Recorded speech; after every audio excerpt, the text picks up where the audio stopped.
Okay, has anybody read this book? You heard of this book? And There Was Light? This is a true story. It's an autobiography of this man named Jacques Lussier. I'm not exactly sure how to pronounce that. And it's a fascinating story. When he was about 7 or 8 years old, I can't remember if somebody threw something at him, like maybe on the playground or in the classroom, and it hit his glasses, and the glass went in his eyes and blinded him, or somehow damaged his eyesight, and he was blind for the rest of his life. And he wrote this all about how, you know how when somebody loses one of their senses, their other senses make up for it, and then they're better at other things. They can, in his case, his sense of sound was better, but also he says he could still kind of see things. Like when something was alive, he would sense like this aura and this light around it. It was really, really cool. He was really in tune to spiritual things, to people's souls, and he goes into a lot of detail about this, the experience of his life. Well, one of the biggest reasons why he wrote this book was because he was in France at the time of World War II. And first, the Germans came in and they made France split the nation in half, and then they took over. And he says a few things about what was happening to him at that time. He was about your age. He was, I think, maybe 15 or 16 years old. And, I mean, can you imagine? His nation is being taken over. And, you know, it was really hard for him and his friends not to blame the adults around them for letting it happen, for kind of ruining the world for them and messing up their future. You know, they were angry, they were frustrated, and they were very worried and concerned.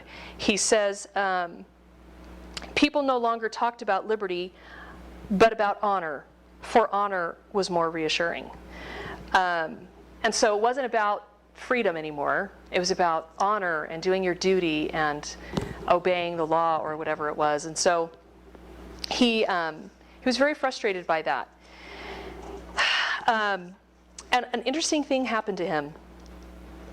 He says, I sat up late at night. I had thrown myself furiously into the study of philosophy. I wanted to understand it all and felt it was urgent. All the ideas of men who had dedicated themselves to thought found their way into my head.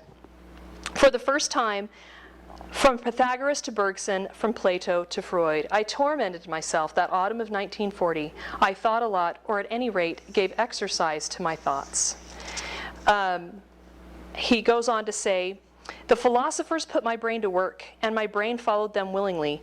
The discipline they imposed on it strengthened its muscles. My brain used its powers better and found its way faster from day to day, but it never reached port. I heard questions everywhere. Almost all the boys my age were worried. Can you imagine? Of course you would be worried. Those who weren't were fools, and we dropped them. Our uneasiness was more intense than the uneasiness of people fully grown. It did not consist in asking ourselves who would win the war and when, whether there would be food rationing, indeed there would, it was already beginning, or whether the more dangerous enemy was Nazism or Bolshevism. For our part, we wanted to learn how to live, and that was a much more serious matter. The feeling grumbled inside us, pressing to come out in the open. Unless we were up to making a better life than the life of our elders, the orgy of stupidity and killing would go on until the end of the world. So they're learning, you know, they're going along, they're doing their thing, they're, you know, answering their test questions and studying for English.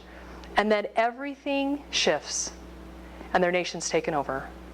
And they don't know if they're going to become slaves to this foreign power. And all of a sudden, their education takes on this whole new level and this whole new purpose. Wait a minute. I have to fix this world that the grown-ups have messed up. I better find some answers for how to get us out of this mess that's been created. And he studied for real-life answers. He says, I wanted to know how to live. And the kind of education that we're talking about, this classical liberal arts thing that used to be the education in America 100 years ago, is supposed to be about that. It's supposed to be about learning how to live, learning the truths that govern the world so that we can live according to them. Suzuki, have you guys ever heard of the Suzuki method? This is his autobiography, and it's really, really good. It's kind of messy. It's like a bunch of thoughts thrown together, but it's really interesting. And he had this experience when he was your age as well, when he was a youth. This is kind of funny. His dad owned a violin factory, and he couldn't play one. He didn't know what a violin was for. And he was in the factory and pushing down on some keys at a typewriter, and a man came in and said, "What are you doing? You can't, there's no paper in there. You can't push on the typewriter keys." And he said, "Oh, I wasn't pushing them down." And he knew that he had lied. And he felt so guilty. He felt so horrible about himself. He couldn't stand how he felt about himself. He tried going home, and he just paced and paced, and he was so angry that he would just tell a bold-faced lie to this man for no reason. And he was so disappointed in himself. You know, that over such a small thing, he would compromise his character. He would lie, you know. And so he goes down to the bookstore, and he finds Tolstoy's diary. Anybody ever heard of Tolstoy? He's fantastic. Anyway, so he finds Tolstoy's diary, which, by the way, is fantastic, and he starts reading it. And in this diary, Tolstoy says, "The voice of conscience is the voice of God." And it changes everything for him. He realizes that what he just did was contrary to conscience, and that when he hears, when he feels he should do something, when his conscience tells him something, that's God talking to him. And so he committed to live according to that true principle that he had found, and it defined the whole rest of his life. That all the rest of his life he was happy and full of joy. He was known for being very upbeat and very happy, and he was always listening to his conscience to guide his life. He said that after that, and I think this is really funny too, because in both of these cases, you have individuals who are going to school and getting their education at home. He says, "I got so that I only did enough schoolwork to prevent my failing the examinations. I was fascinated with works that searched for the meaning of life, such as Bacon's essays and books on Western philosophy, and it was probably Tolstoy who started it all with me." So here's another instance where an individual is doing this school thing over here to please everybody else, while they actually read all the good stuff to get the real education that they needed to get to help them know how to live. This is what we're about. Stephen Covey says, "The internalization of correct principles is the foundation upon which enduring happiness and success are based." I mean, there's a million Covey quotes that we could give about principles. But he makes this really cool connection, and I'll tell you, I have read dozens and dozens of authors, and I'll give you a few quotes today of these great thinkers who make this connection. Happiness is connected to true principles. Over and over and over again, they're totally connected. In the 5,000-Year Leap, it's really fascinating because in the intro to the book, Skousen says a lot of people are becoming less happy, and they don't know why they're not happy. And they don't realize that it's because the foundations of society are being chipped away. And we need to return to fundamentals and go back to basics and restore principles. And so that's why, if any of you have ever read the 5,000-Year Leap, it's 28 principles. And there's a whole bunch of references to happiness all through the book, because happiness and principles are totally connected. This is what John Quincy Adams told his son. He was living in Russia as an ambassador for the United States, and his son was 10 years old, living in America, and he wrote these letters to his son about how to read the Bible. And he said, "It is essential, my son, in order that you may go through this life with comfort to yourself and usefulness to your fellow creatures, that you should form and adopt certain rules or principles for the government of your own conduct and temper. Unless you have such rules and principles, there will be numberless occasions on which you have no guide for your government but your passions." Did you ever think about that?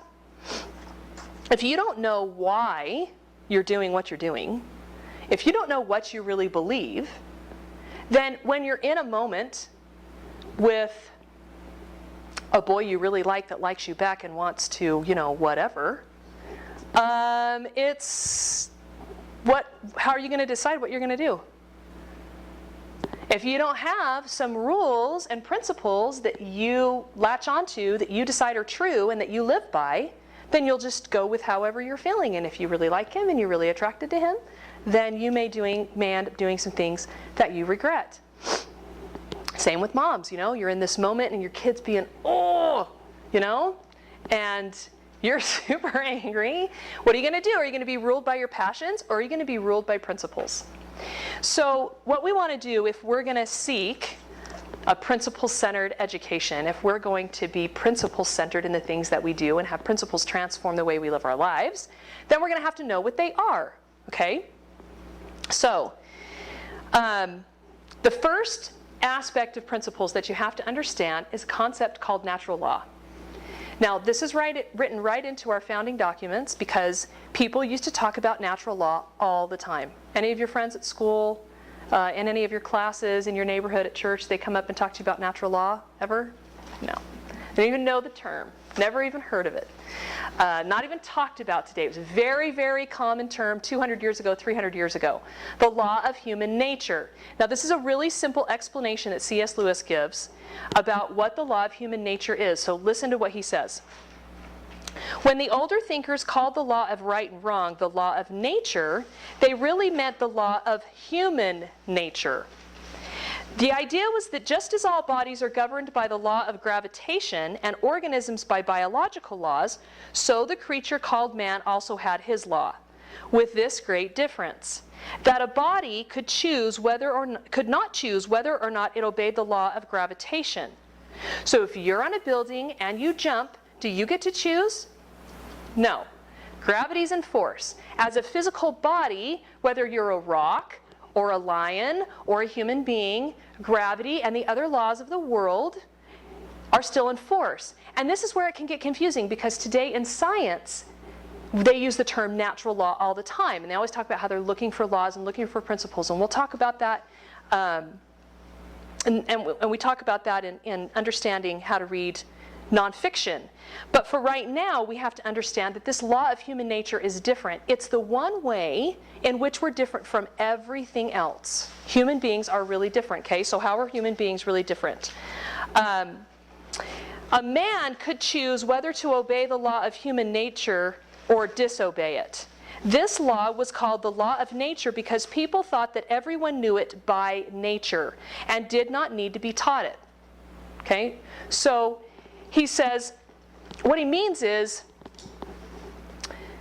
every long once in a while somebody might come along who really honestly believes that it's okay to murder somebody and there's no problem with that.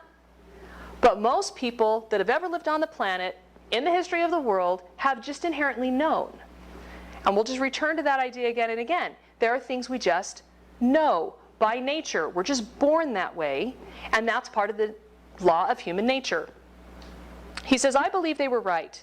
If they were not, then all the things we said about the war, he's talking about World War II, were nonsense. What was the sense in saying that the enemy were in the wrong, unless right is a real thing, which the Nazis at bottom knew as well as we did and ought to have practiced? So we might be upset with Hitler that he went around killing people, that we didn't like that he was killing people, but we couldn't say he was a bad person unless somehow he knew better. And the only way for him to know better was because there's this thing called natural law, which we really believe in. And lots of people try to tell you, oh, it doesn't matter, you know. It's just your right and my right, and just listen to, you know, listen to your heart and do what you feel like is right, and it's all okay. And as soon as you try to say that something is right, then something else is wrong. And that's what natural law shows us. So when we're looking at natural law, we can look at it like kind of this umbrella or this arch. And underneath it are other kinds of laws that are written. Civil law are laws that governments write, and everybody's supposed to obey them.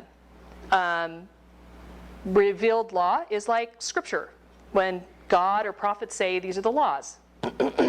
Now, positive law is sometimes under natural law and sometimes not. So I'll give you an example. Positive law are laws that people write, that governments write, and they make people obey, but they're not in harmony with natural law. So if the government came out and said, if someone breaks into your house, we're going to take them to jail. Are you going to think that's a good law? Yeah. You know, no question. Absolutely. You're going to, why? Why do you naturally agree that that's a good law? Why do we all agree that people shouldn't just be able to come in and steal our stuff? It's because there's this thing called natural law that we all believe in and we all know is real. And the reason it's so important to talk about it is because many people are trying to tell you that it's not true and it's not real, but it is. So this is one of the reasons why when the government says everybody has to have health care, there's a lot of dispute. There's a lot of people who can't get behind that law. Have you heard any parents and adults debating that, being upset about that? Or other laws kind of like that, that you might be able to make the argument, maybe that's not in line with natural law. Maybe that, we can't get behind that because we don't inherently know that everybody ought to have health care. So whatever it is, it's a positive law if it's not in line with natural law, but governments are trying to enforce it. There have been lots of laws that are really bad positive laws. You know, in lots of these countries, World War II is a great example. There were lots of things that were laws, like if someone's a Jew, you have to turn them in. Laws that go contrary to what your conscience tells you is right. And the founders talked a lot about that, about not having laws that went contrary to natural law and to your conscience. Now, William Blackstone wrote a book called Commentaries on the Laws of England, and he published it just, I don't know, 10 or 12 years before the Declaration of Independence was written. And he was trying to write down all the common laws. I don't know if you knew this, but in England, they didn't actually, for a long time, they didn't actually write down laws. It was called common law. It was this is how we usually decide this, so this is how we're going to keep deciding it. So he was writing down all these common laws, and at the beginning of this book, he writes down this whole big long thing about natural law.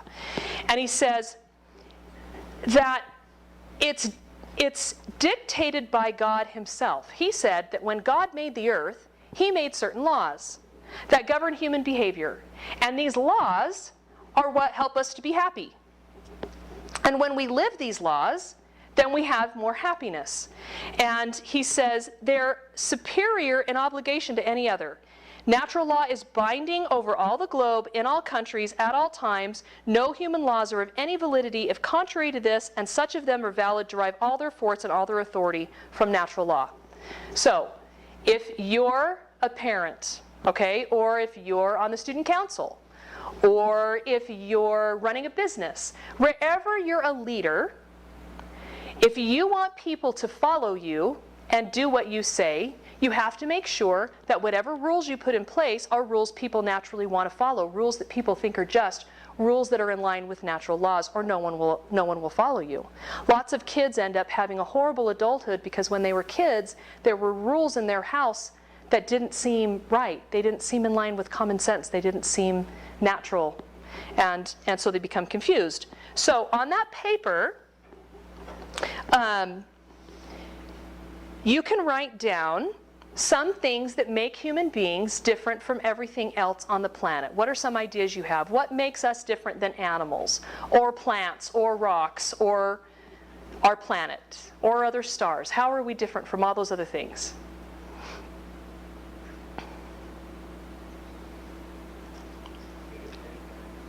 What's that? We can think.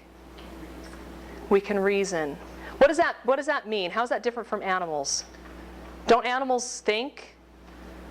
Don't animals have thoughts and think about things? I don't know. On a elementary level. Yes. They don't have Yes. agency, I think, like we do. Okay. They don't have agency. Yeah. Go ahead. They can't think, I'm thinking this right now. They can't think about their own thoughts. That's a good point. We don't know of any other creature that's self-correcting, that can think about what they're thinking about and then fix it in the future. Covey talks about that too, like Yeah. how we can turn around and look at ourselves. Yeah, that's right. We don't know of any other being that we interact with that has this idea of right and wrong and needs to follow its conscience and feels guilty when it doesn't follow its conscience. So here's some things that I wrote down. You can copy some of them if you want. We're conscious. We have consciousness. We're self-aware. We see ourselves as individuals. That's a big one. Even animals of the higher classes don't seek self-discovery, and they don't try to accomplish things out on their own. They're part of a pack or they're part of a group, and they work towards the accomplishment of goals that the group has. But even then, of course, I mean, we know, you can all imagine all the ways that we're different from animals. We know how different we are from animals. Hard to put your finger on it. It's hard to write down all the ways that we are. But these are all aspects of, this is proof that we are different from other beings, and there's a law that's separate and different for us, a law that we can choose into. So that's the foundation of principles. Now here's some arguments that I wrote down that show that there's natural law. First one I've already mentioned, conscience. We have a sense of right and wrong. This is what C.S. Lewis said. These then are the 2 points I wanted to make. First, that human beings all over the earth have this curious idea that they ought to behave in a certain way and cannot really get rid of it. Secondly, that they do not in fact behave that way. They know the law of human nature, they break it. These 2 facts are the foundation of all clear thinking about ourselves and the universe we live in. Now I know this is deep, and I know it's abstract, and I know it's hard to know why it's so important. But the reason it's so important is because so many people are always trying to persuade us to believe differently than we believe, and telling us that we're wrong, and telling us that we ought to do things differently. And if we believe that there's a law of human nature and that there's such a thing as right and wrong because we all have a conscience, then our job is to simply go about figuring out what is right. If there is such a thing as right, let's figure out what right is. And when people try to convince you that there's not a right and wrong and you can do whatever you want, then you have these arguments, you've had these thoughts before, you understand some reasons why you shouldn't believe them, why you shouldn't buy into that. So here's another one. It's called transposition. So this woman is crying. So you can imagine someone crying. If you're just standing there watching them cry, do you know why they're crying? What they're crying about? Do you know if they're happy or sad? Right? They could have just won the Miss America pageant, or their husband could have just died and they could just be bawling hysterically. And so C.S. Lewis explains that what this means is that there's a soul inside of us. He calls it transposition. You transpose in music. You take something from a higher level to a lower level. And so what he's saying is that we have this body, and this body is limited. And this body can only express certain thoughts and feelings and emotions in very limited ways. So when we're super happy, we cry. But when we're super sad, we cry. But there's something inside us that's different than the crying that can discern whether or not we're happy or sad. And that's another proof that there's a soul. There's something beyond this world. There's something different about human beings than the other animals. Now, there's lots and lots of evidence of this, but the value systems for all the cultures throughout the history of the world have been very alike, very uniform. There's never been a nation where well, okay, aside from dictators, where among the average people that you were the good guy, you were the hero if you were the best thief in town. Like everybody really honored you for that. The value systems are very consistent. John Adams said, all sober inquirers after the truth, ancient and modern, pagan and Christian, have declared that the happiness of man as well as his dignity consists in virtue. And virtue is defined this way, and we'll talk about virtue several times, but virtue means you live truth. You know what the truth is and you live it. You have virtue. And so John Adams is saying, I studied all this stuff. I read Confucius and Zoroaster and Socrates and Muhammad. I read them all. And they all agree that you're happy when you're good. You're happy when you obey natural laws. Another one, this is really interesting. C.S. Lewis was standing near a pool table, okay? And And if you imagine a pool table, you push the balls and they go back and forth, and there's certain physics laws that govern how those balls hit each other and how they go around on the billiard table, right? And he's thinking about this, and he's thinking, well, it's true. There are laws of nature. These balls have to obey those laws. Our sun, or even our planet, can't just suddenly wrench itself out of the solar system and go somewhere else. It has to obey the laws that govern it, right? And these balls have to obey these laws. And everything has to obey these laws on the planet. But we don't have, he says, however far back you trace the story, he says, so this ball is moving because that ball hit it, and that ball's moving because that ball's hit it. So you trace back the story of when the first ball moved. However far you trace back the story, you never find the laws of nature causing anything. The dazzlingly obvious conclusion now arose to my mind. In the whole history of the universe, the laws of nature have never produced a single event. The laws are the pattern to which events conform. The source of events must be sought elsewhere. So, there are laws, and scientists can find them out, and they can tell us how this world works.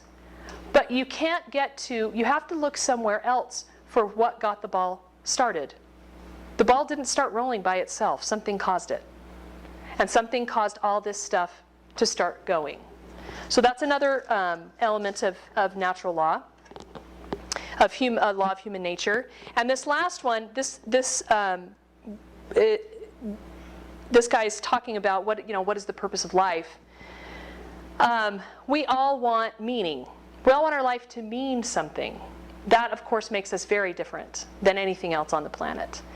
Lots of authors, this one, Daniel Taylor, our greatest desire, even greater than the desire for happiness, is that our lives mean something. I don't know how much you're thinking about that. As you get older, it becomes more and more important for your life to mean something. What's your life going to mean? When 100 years from now, people read your life story or hear about you, what are they going to think about? What's going to come to their minds? What are you going to leave behind you? What's your life going to mean? And why do we feel that way? Because there's something beyond just the tangible. All right. So let's go back to the founders. They're all going to school and doing their thing. And over in Scotland, there's this Scottish Enlightenment, right? So what that means is there's these really smart guys. Some of them are pastors. And they're thinking lots of great thoughts, and they're writing them down. And there's this guy named Thomas Reid. And he starts this movement called the School of Common Sense.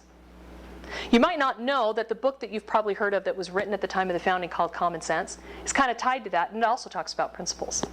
So the Scottish Enlightenment was this school of common sense, and this guy Thomas Reid said the same thing.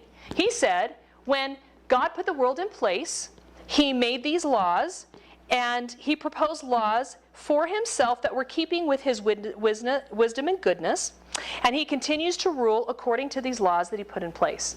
So God put these laws in place, he obeys the laws, we got to obey the laws, and there's these laws that help us be happy. And he said there's these things called first principles.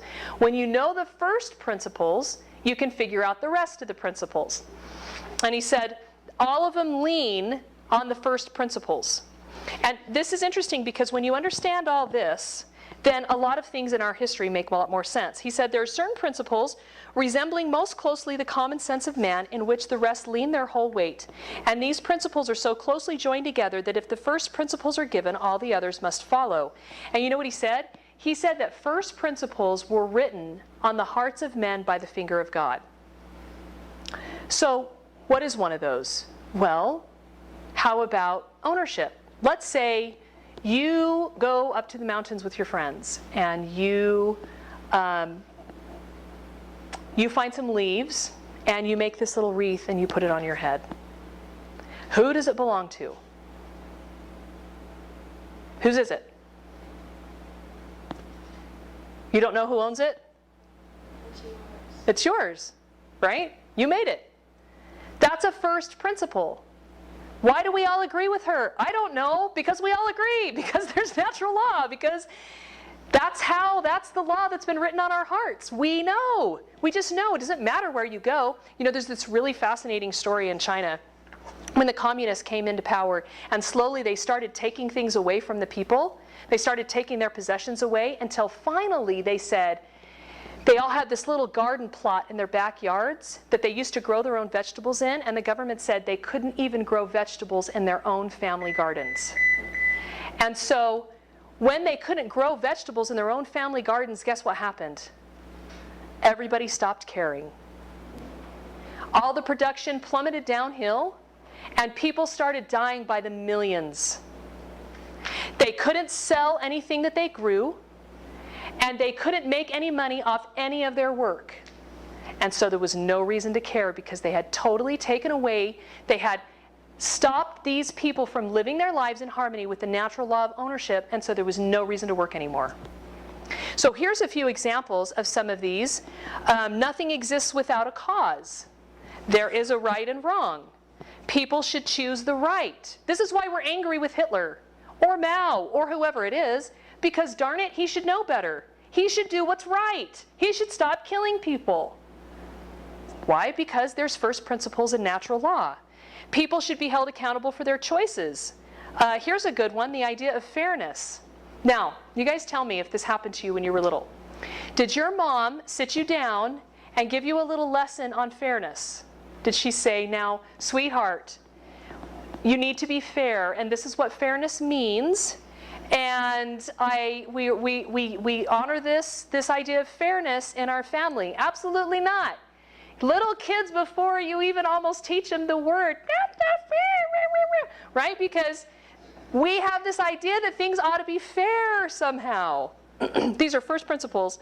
The law of the harvest. All people should tell the truth. Those who have more should help those who have less. It's this first principle that has gotten so much welfare in place in our nation and in other nations, because people are good-hearted. Because they know, they believe in this first principle that they should take care of people who are less fortunate. You have to do it in the right way. Respect for human life. So these are some first principles. Now, now that we understand some of natural law and first principles, now we're going to be on the search for specific principles, okay? And that's what your education is mostly going to be about. You can look for natural laws, I do. You can look for first principles, I do that too. But there are many principles that are specific to an area of your life, okay? They're not universal principles, they're not universal laws. Here's some examples of what I mean. Staying out of debt. That's a financial principle. What that means is everybody all the time should do their very best to stay out of debt. And if they will, they'll be more financially prosperous, period. It's just a law. It's just a principle of finance. You stay out of debt, you're better off financially.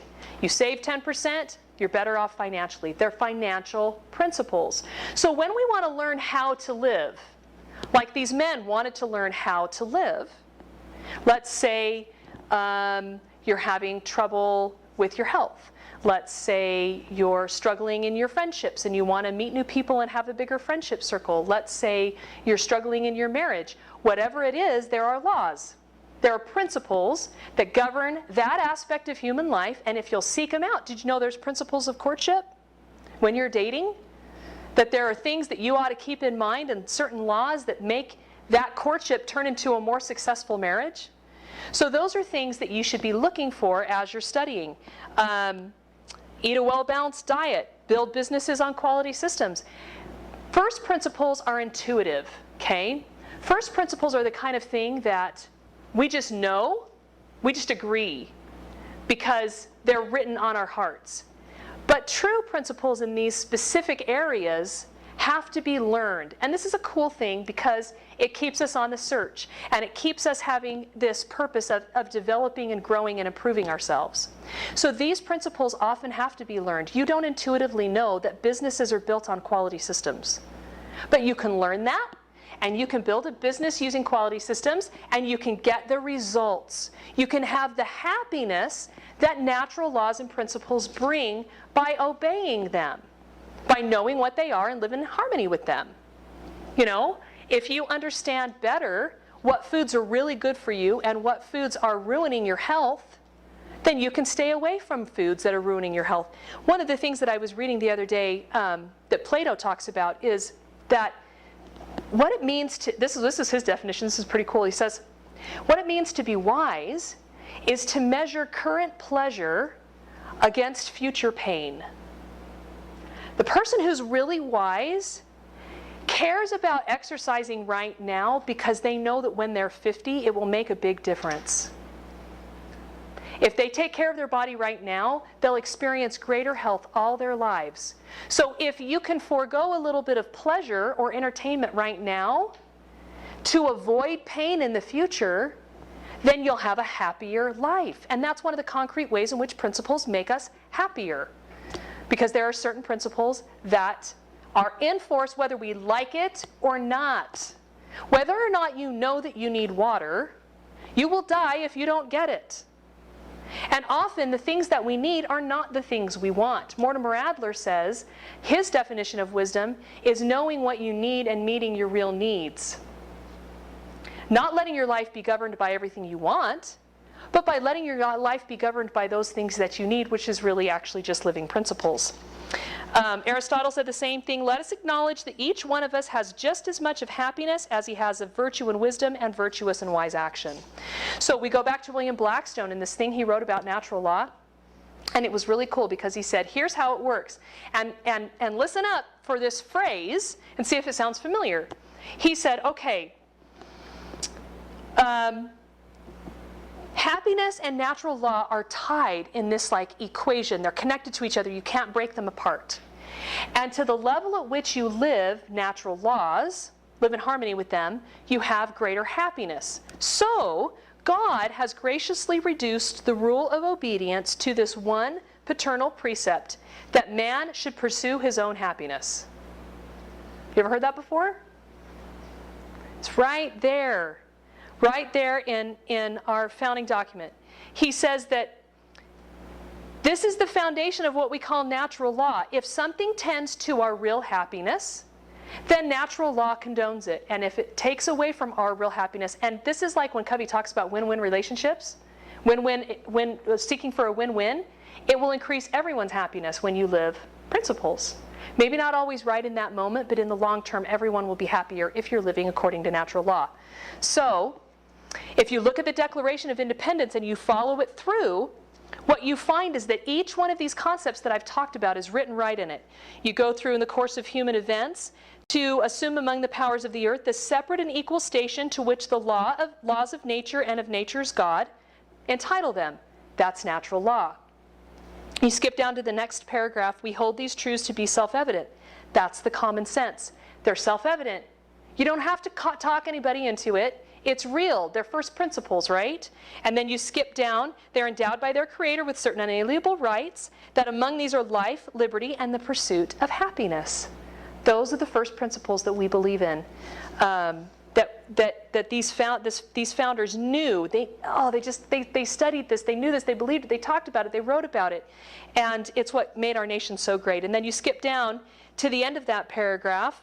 When the government becomes destructive, we can alter or abolish it and institute new government, laying its foundation on such principles and organizing its powers in such form as to them will seem most likely to affect their safety and happiness. Those are specific principles of government. So this whole process of natural laws and first principles and true principles in a specific area is really what lays a solid foundation for us understanding how to now pursue principles as we read and in our lives because we understand their nature.